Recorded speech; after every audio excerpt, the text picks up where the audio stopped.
I graduated with a BSBA in finance in 2010.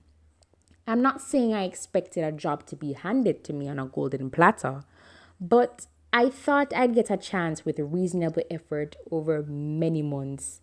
I searched for a year, had some interviews, and finally landed a sales floor job at Lowe's for $10 an hour. I was supposed to be happy about it because I had gotten a job in a lousy job market. But how could I accept losing so much time, money, and effort at college to work at the same job I had in high school? I quit after the first day. That testimonial was shared by a fresh college graduate who obviously does not understand how life works. It will not always move in your favor, and if he had obtained helpful life skills, he would have made wiser decisions. Education ministers, teachers, parents, students, a pleasant afternoon to you all. My name is Atiji Edwards, and I must say it is a pleasure to be here at the 30th annual The Children Are Our Future seminar as your guest speaker. You know, ever so often I'm visited by my graduates who all essentially say the same thing to me. School never prepared me for this thing they call life. With hearing fragments of that phrase so often and having, my fair share of experiences in the past with, matriculating from school life to real life, I began to think there must be some truth to this statement. We have always been taught that having an academic education is important, and now that is the lesson that we stress to our children. But has academic education really adequately armored us for real life? What about life skills? Why aren't they prominent in the school's curriculum?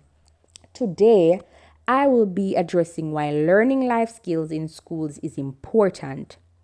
Learning life skills in schools aids in the easy matriculation into real life and helps to prevent mental illness. Firstly, schools need to teach life skills that help students transition from school life to real life. Schools are like safety net. It safeguards students and it basically dictates the next step of their life. However, it does not teach them how to tackle life on their own. Thus, after graduating, they have a difficult time transitioning from like a safe haven, which is school, to the wild, which is life.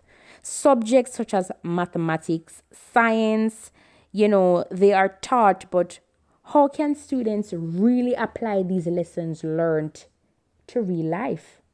According to Mission 2017, instead of learning critical life skills on how to manage money, how to negotiate, or how to communicate, kids are mostly taught to memorize information.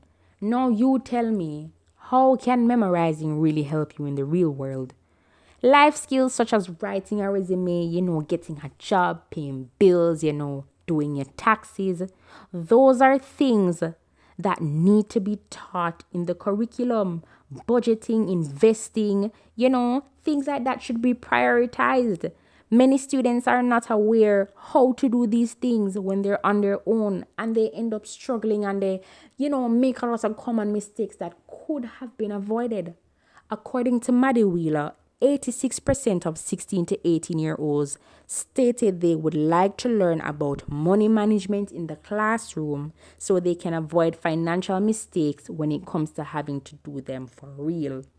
Many graduates, they also remain unemployed and they're not capable of making exceptional resumes or maintaining a job. According to Mission 2017, in 2011, 1.5 million or 53.6% of college graduates under 25 were out of work or unemployed. In the testimonial that I gave earlier, if the college graduate had life skills, he would have known that, sometimes you have to start from the bottom. Or if he had written an exceptional resume, he could have gotten a job much sooner. It is necessary, that we equip our students with these life skills. in the early stages of real life so they don't struggle. Or even if they do struggle, they will understand that it's something temporary. Secondly, learning life skills helps to prevent the onset of mental illness.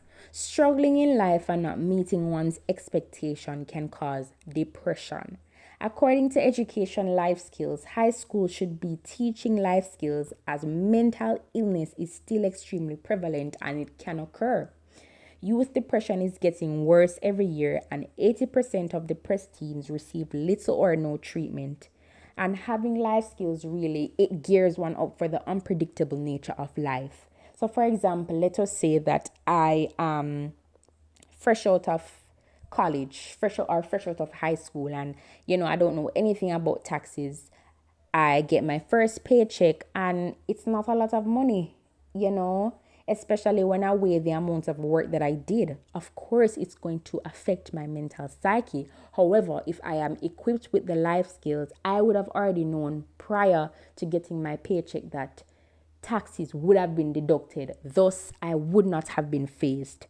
Furthermore, taking care of your mental health itself is a life skill.